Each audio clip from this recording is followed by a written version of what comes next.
Hey, Jimmy, thanks for joining us today. As a way of getting started, give us a little background on yourself. So Brian, thank you for having me. My name is Jimmy Bakakis. I've been in the technology industry for probably about 16, 17 years. Currently, I'm the managing director of critical infrastructure for a company called Saragon Networks. And we build private wireless networks for governments, utilities, private enterprises, as well as some of the tier one, tier two service providers. Great. And why sales for you? That's a very good question, actually. It's so one of the things I enjoy in life. I kind of got into it by chance, to be honest with you. I kind of first job came in managing in a previous role, managing partners and relationships for a technology company, and I loved the relationship side of things. So kind of morphed from there into more of a sales role and talking to more of the customers and so on and so forth. And lo and behold, 16, 17 years later, I'm where I'm at today. Well, I mean, you've had a great run. What do you Yeah. attribute that to?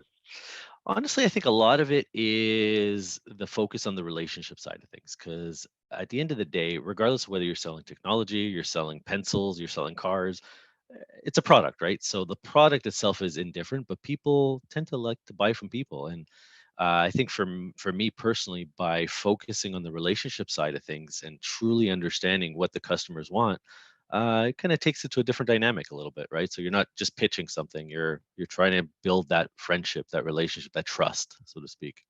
Do you think that's something that's either misunderstood or neglected today in sales? Oh, Or- definitely. Yeah. Definitely. I mean, I see it even in our organization sometimes where you're everybody's pushing their own, call it agenda or goals. I mean, like anything in sales, you have metrics, right? You have to meet a certain target, a certain quota, especially as a public company. At times, there's numbers that you have to meet for the investors. But people tend to lose focus on the customer side of things. So instead of pushing their agenda, well, what does the customer want? Or what is their timelines? Or what is their needs? So I do think, and especially as the pressures today, more and more technology is getting into place, more and more the numbers and systems are getting into place to measure things. People lose focus a little bit on the customer intimacy part of it. Oh. And has that been harder to maintain as you've moved up in your career? I would probably say yes and no. It has been to an extent because, again, like I mentioned, more and more people are focused on the number side of things and, okay, how do we make these numbers? But I think from my standpoint, I was very fortunate to kind of grow up with some key people around me that kind of helped me focus on the relationship part of it. So I've kind of maintained that. But it is a constant battle. You're constantly going back and forth, kind of, okay, what are the customer's needs and how does that meet with your needs or your organizational needs, right? So. Yeah. It does Because get more difficult. usually, like when I look at like prospecting and stuff that people are doing, and I look at it and I go, this has nothing to do with the client. It's all Mhm. about the seller. Yeah, exactly. And I think that's where people make a huge mistake, to be honest, because you could waste a lot of cycles just because you don't understand what the client wants or what the client needs. And sometimes the client doesn't know what they need. They So don't. in those in those discussions, if you're good at what you do, you're able to kind of build that trust, build that relationship where you can guide them down this journey and help them understand what their needs could be or what the possibilities could be. Again, as opposed to just pitching a box or some commodity product, right? So. And would you say that's your strongest selling characteristic is building those relationships? Yeah, I would definitely say so. I think from my standpoint in my career, both internally, building teams internally, but even externally, building that kind of, I call it ecosystem, but it's not, it's sometimes it's partnerships or complementary solutions we can bring to the table. Other times it's that partnership with the customer because it really is a partnership. I'm a firm believer, if you look at it as a transaction, great, you may make a number today, but you're not going to succeed 2, 3 years down the road with that customer. If you look at it more as a relationship, then chances are that customer is going to be with you for many, many years. And do you ever run into salespeople that don't understand the difference? Oh yeah, quite a lot, quite a lot. And I think part of it is I'm not sure, and I've been out of school for a while now, but I'm not so sure the school books, quote unquote, really teach the importance of the relationship. I think you have a lot of different sales strategies or sales approaches, shall we say, or whatnot. But I've yet to see somebody that really focuses on the relationship side of it. So, especially kids that are coming out of school nowadays and going into sales domains, they're focusing on, okay, if I do this, this, and this is what's going to happen, and that's not real life. I mean, we're dealing with humans, right? In most cases. So. Right. They look at their cadence and how many times they can hit the button every Yeah, day, because that's what exactly. they're measured on. Exactly. I mean, if you think about it, you hear a lot of leaders also saying, well, if you make 100 phone calls, you'll get 10%. So you'll get 10. And that's really not the case. Again, what are you selling? What are you trying to do? A Yeah. transaction for today or building a foundation for tomorrow, right? So, And was this something that somebody taught you? Is it something you grew up with? Is it something that just seemed obvious to you? So I think a little bit of every. I think experience kind of played a big role in it. I was very, very fortunate. My father was kind of for many, many years in the technology space as well, and I watching him growing up, always focusing on the human element of it. And many, many people over time have always said he's always been kind of like a father figure to the industry or to many people in the industry. And I was very fortunate to grow up with him around and kind of listening to him and how he approached from a very, very young age. So I think I learned a lot from him, and then kind of taking it through my career as well too, and the experiences I've had where I've been more successful has always been when I focus on again that relationship aspect of it, and the numbers will come. The numbers will definitely come. It's just you have to build the foundation and Yeah. take it away from a transaction. And when you hit resistance internally, do you Mhm. feel it's just not a match, or you do try and educate? Do you try and change minds? I try and educate and try and change minds. Sometimes it's successful, other times it's not. So it's sometimes I think our biggest challenge sometimes in any organization, you have your well, we say it often too. Your competitors are there's external forces, but oftentimes your competitors are internal as well. Your own organization or yourself is a competitor. So I think over time I've tried. Yeah, we try and change minds. We try and educate. We try and show by example. Some cases it's successful, other cases it's not. Yeah. And have you been able to teach your team or the people Yeah. that you work with how to do So, this? so over time I have. So in my previous role, I had more people that were actually reporting to me. Now my position currently, we're kind of growing that part of the company. So over time, I have been able to, and it's been, I think, some of the most successful people that I've worked with, because I look at it as again working with, not necessarily them working for me or anything like that. It's a partnership. Yeah. So we work through it together, and I'm able to kind of some of the experiences I've had and share that with some of the people, and hopefully it benefits them. I think it has in some many cases actually. I think it has. And how do you do that? Is it through questions or role So, play or just a little bit of everything. It's more kind of open discussions. It's never kind of sitting across a table and whatnot. I love spending time with my coworkers. So whether we're on, because we travel a lot, especially in our industry. So whether it's having a drink at night at the hotel bar, right? Just catching up on life. But as part of that, you're also kind of teaching and mentoring and having those open discussions. And it's funny enough, it's not only benefiting them, it benefits me a lot because I learned a lot from those interactions as well, right? So how do I change my approach, or maybe something I didn't think of, or I'm looking at it from a different light? So I think it's mutually beneficial, and a lot of it is in those discussions, those interactions that maybe are not as formal, but you get so much more out of it, in my mind. yeah. And that's what I miss most about sales. Yeah. It's those road trips and sitting down and talking with other reps and managers. Mm, yeah. And when you have, and are lucky enough to have a manager that wants to do that Mhm.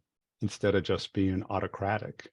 Yeah, exactly. And I think it's very important, especially if you're going to become a leader in an organization, you need to take that time, and it's almost like you take yourself out of the role or out of the organization and becomes more personal, but you're also accomplishing a lot of goal or a lot of things for the role itself, right? So aside from building the relationship, building the trust, you're able to kind of help mentor and teach some of the team that's out there, and like I said before, better yourself as well too. And what happens in your industry that you've sold in if you don't build relationships?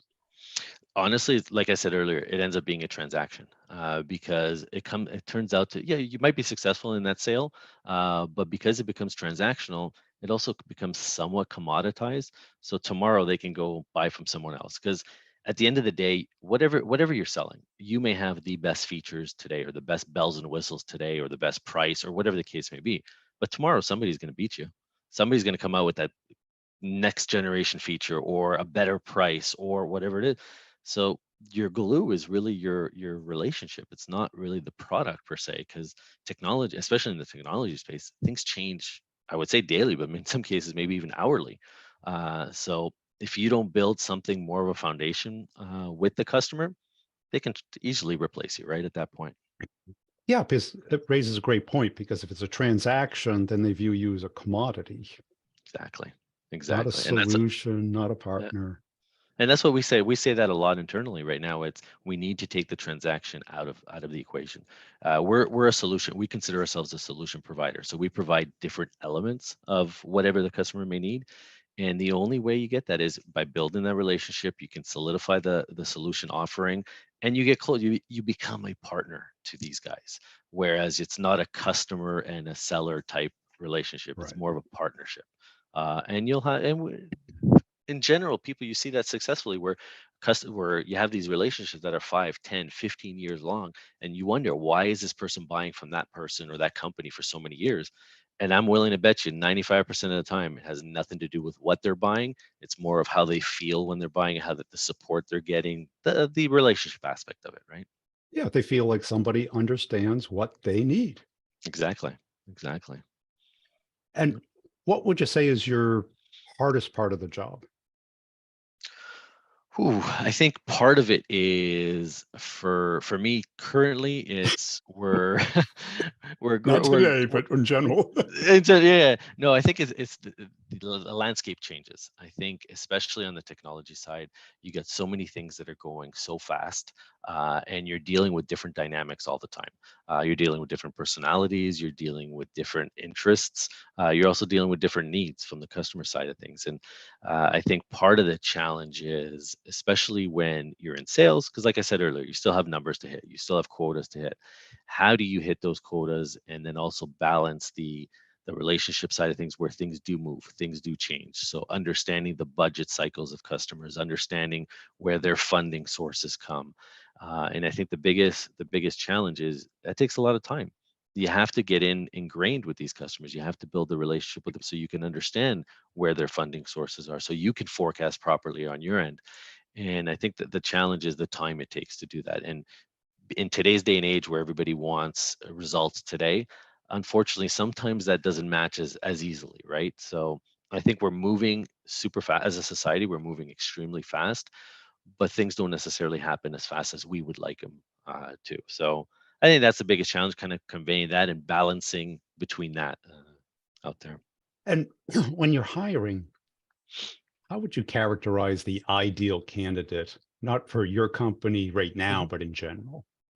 I think in general, honestly, naturally there's certain sets or certain skill sets you need, regardless of what the role is.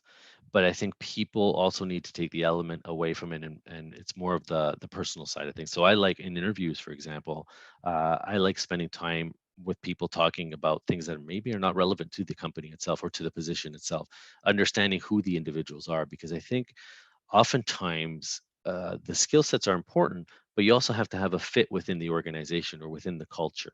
And I think we underestimate that sometimes, that cultural fit. So I think part of the interview process is understanding who these individuals are, what are their goals? Do they match up with what you're trying to do as an organization or what you're trying to build with a team? I think that's extremely important. And sometimes we don't necessarily spend enough time doing that, in my opinion. And how can you tell if it's not a cultural fit? It's difficult. I think part of it for myself has come from experience, and that's not to say that I haven't made mistakes before. I have, just like everybody. I mean, first time talking to somebody, they can blow you away in some cases, and then you realize that it doesn't work. So I think it's important to have, as part of the interview process, you kind of have different people that you trust within the organization that maybe have a similar thought or similar idea, and have the interview process go through them as well too, because you may be blindsided in some cases. And like I said, nobody's perfect. I've made many mistakes in terms of hiring at times, right? Where you believe you see something, or sometimes you see something because you want to see it in some cases, and it may not actually be there. So Yeah. being able to have a group of people that you kind of trust and rely on through the interview process to provide feedback is crucial. And let's say you're talking to a great recruiter that you trust and believe Mhm. in. How would you describe the person you want to hire? Ooh, that's a great question. So I think part of it is from a recruiter standpoint. Oftentimes, relying any recruiters watching this may hate me for saying this, but relying on the recruiters is not the only way because they really don't have the pulse of your organization. So Yeah. I think you can do as best a job as you can, kind of explaining the ideal candidate in some cases. But I've yet to find a recruiter that's able to nail it 100%. And I think that's why it's important to also rely on your internal organization through this process, because a recruiter, again, no disrespect whatsoever, but their mandate is like anybody else: place a person within a company, right? So they may not have the same insight or the same interest as you do out there in filling the role. And when you hire somebody, chances are you're going to waste, if it's the wrong person, you're going to waste a lot of money and probably more importantly the time. It'll take about 6 months for somebody to get acclimated, and then by the time you kind of get, you're looking at almost a year of complete waste in some cases if it's the wrong person, right? So I think the recruiting standpoint, you're able to outline certain features or certain characteristics that you're looking for, but then the decision, really, you really need to have that group internally vet the candidates a lot better than relying just on the recruiter. Sure, but you would have to describe them like Yeah. most leaders would say, "Oh, I want a killer, I want an A player, I want a hunter, not a farmer." Mhm. Well, it depends on the role you're looking for. So, Yeah, especially if you're looking for kind of a business development type role, new markets, then you're definitely looking for kind of that hunter mentality. So you would definitely describe it in that case. If you're looking for account management, you're looking for somebody that's coming in kind of farming, so to speak. So you shape it out with certain characteristics or that certain nomenclature that you send out there, and then hopefully the recruiters good enough to be able to kind of bring you people that are truly hunters or are truly farmers, and so on and so forth. But yeah, you definitely, depending on the role itself, you do have to box it in a little bit that way. yeah. And a lot of people misunderstand relationship for just being friendly Mhm. or friends. Yeah. That the objective is not just to be friendly and friends, Yeah. it's to build trust, which opens up the communication channel and belief so that you can communicate as individuals, not as rep and client. Exactly. I think the biggest mistake you make is what you just nailed right now. Because somebody's friendly, that doesn't mean they're trustworthy, or that doesn't mean Yeah. they're somebody you can rely on, and that takes time. That takes time, and that's why I think it's important. Like I was saying before, when you're traveling or you're spending time with people, building the relationship aspect of it, understanding their personal issues, their personal problems at home, or whatever. So understanding the individual, and by building those bonds, you gain their trust and they gain your trust as well too. And I think that's part of this journey that goes on, and it doesn't happen overnight. And what do you think most sales leaders get wrong today? I think the biggest challenge is, again, focusing solely on the number aspect of it. Again, I go back. Numbers are extremely important. You have enough. We're not charity cases, right? And even in No, sales, it's not men philanthropic activity. Exactly. And even compensation. I mean, everybody on the sales side, you're looking at that commission check and you're looking on how you can make that extra dollar. So by no means do I take that importance away from it. But I think when you focus on those numbers, you kind of make mistakes in other areas. I think there could be an underlying issue that if as a leader you help Johnny do something a little bit different, or Margaret do something for whatever it is. But if you take that time to understand why they're not meeting that number, or what is driving them to do ABC, or whatever actions, then you can become a better leader, a more effective leader out there. So I think the biggest mistake is when you have these, kind of call it revenue calls or commit calls or whatnot, and you're talking to your sales team, and the only thing you're looking at is, okay, what's this number, what's that number, instead of digging deeper into understanding what is the customer doing, what are their plans. So I think traditionally what I've done in my career is, and as a leader, you don't have time to go through every account or everything like that, but focus on their top 5, their top 10 accounts, wherever they're big, could be money makers, but it could also be their big challenges. It might be a lower revenue account, but there's a challenge for some reason. So focus on, again, not just the revenue side of things, but the challenge side, or the importance of the accounts, and dig a little deeper with your team to understand the dynamics of what's going on.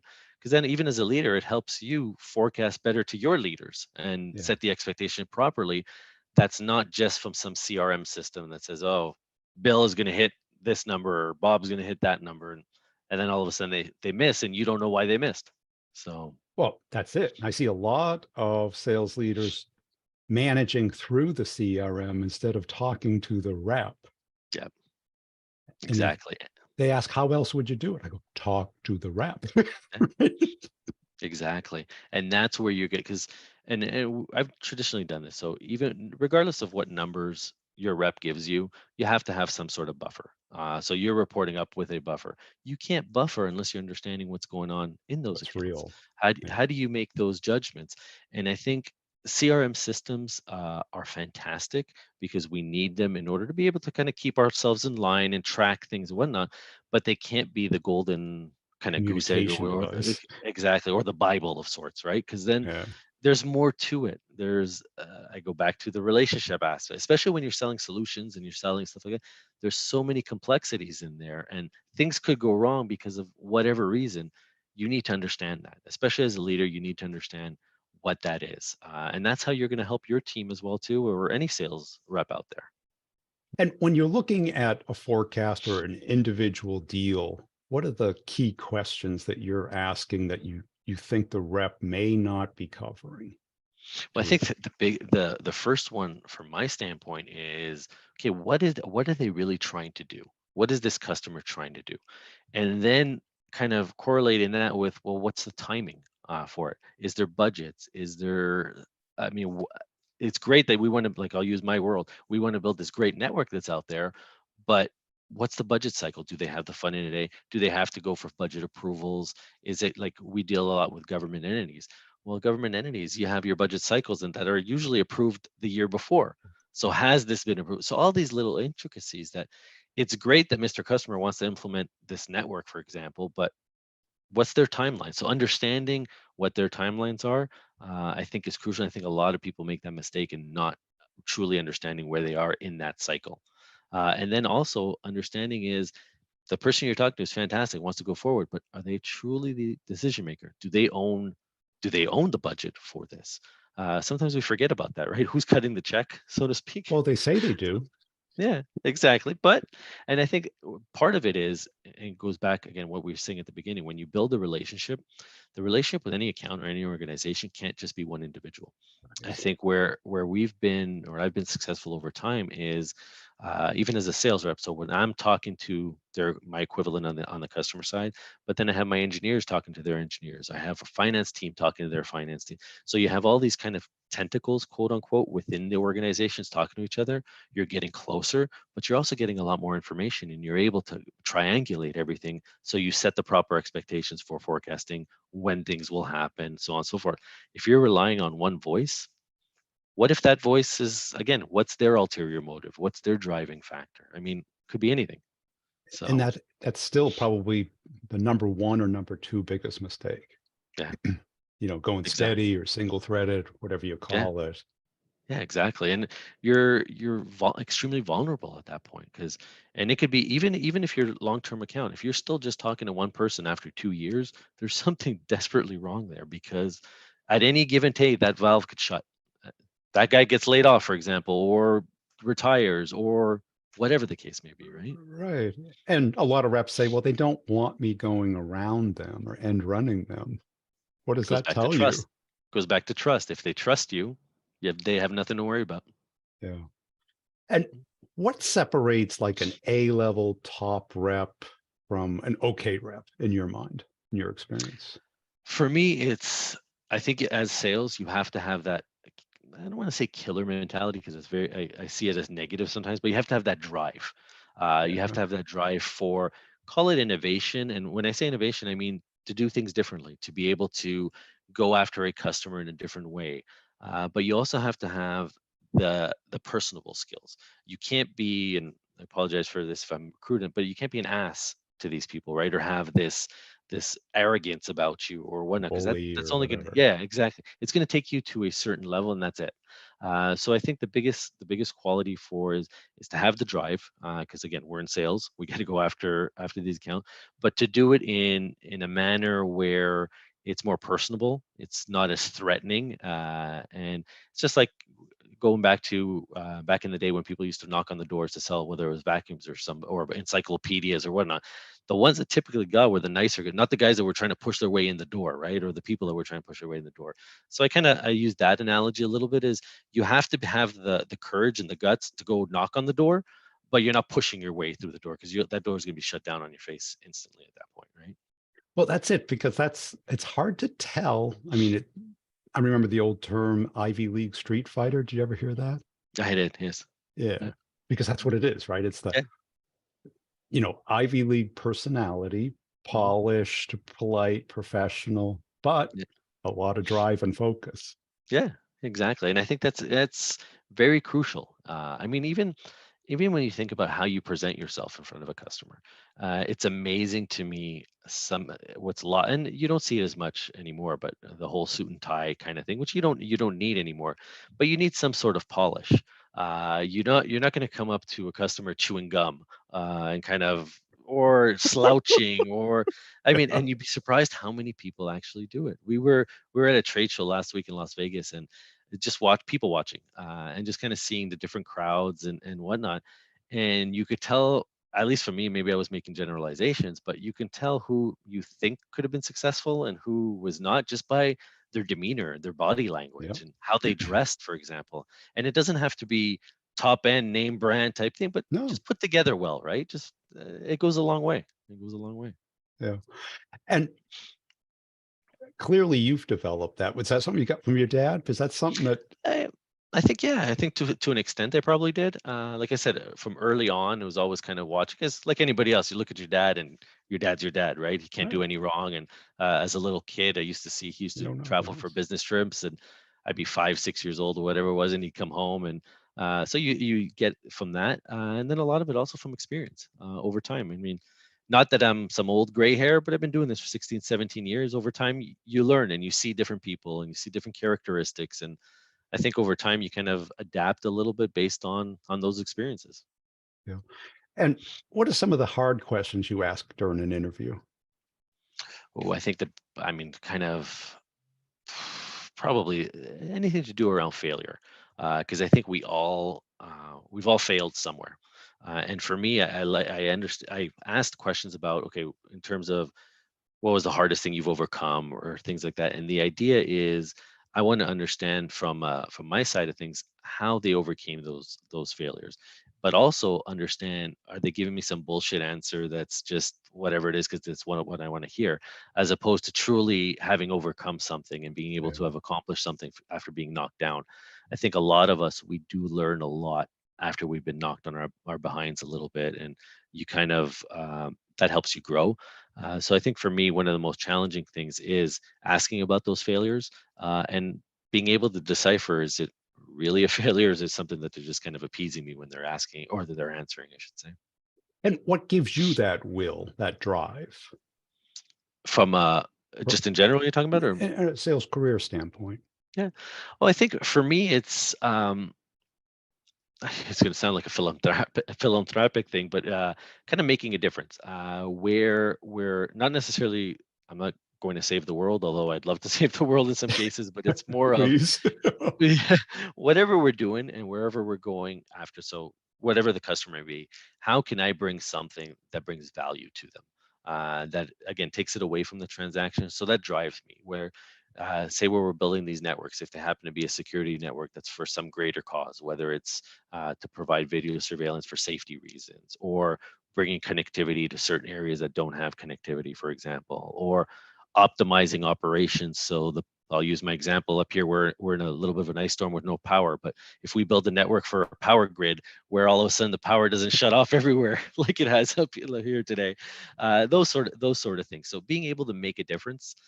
So what you're doing is actually providing a value to the customer, and that kind of drives me because the compensation side is going to come. So we're going to make our money as a salesperson anyway. Once you implement, once you sell something, whatnot, but you kind of get a little bit of an added satisfaction when you see that what you're doing or what you're selling is making a difference, and for me it drives me to make a difference somewhere else again. What else is what else can I do for that customer or another customer? So I think that's kind of the drive.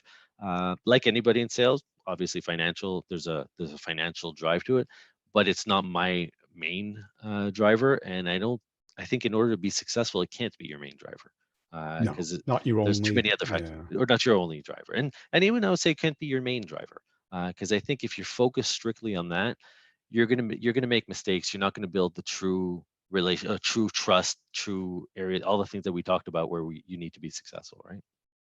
And when you meet a salesperson, let's say it's not Mhm, somebody who works for you, but somebody who says, "Hey, can you help me with my career?" What's mhm. the typical thing you either see them doing wrong or that you could save them years of heartache if you just told them? Well, I think honestly, there's a couple things. So, especially when you're coming out of, or you're young and entering the industry, I think thinking that you know it all and coming in with this, again, I said the arrogance is key. Uh, I was very fortunate, like I said earlier, I was kind of watching whether with my dad or some key leaders throughout my career that were kind of help guide me and whatnot.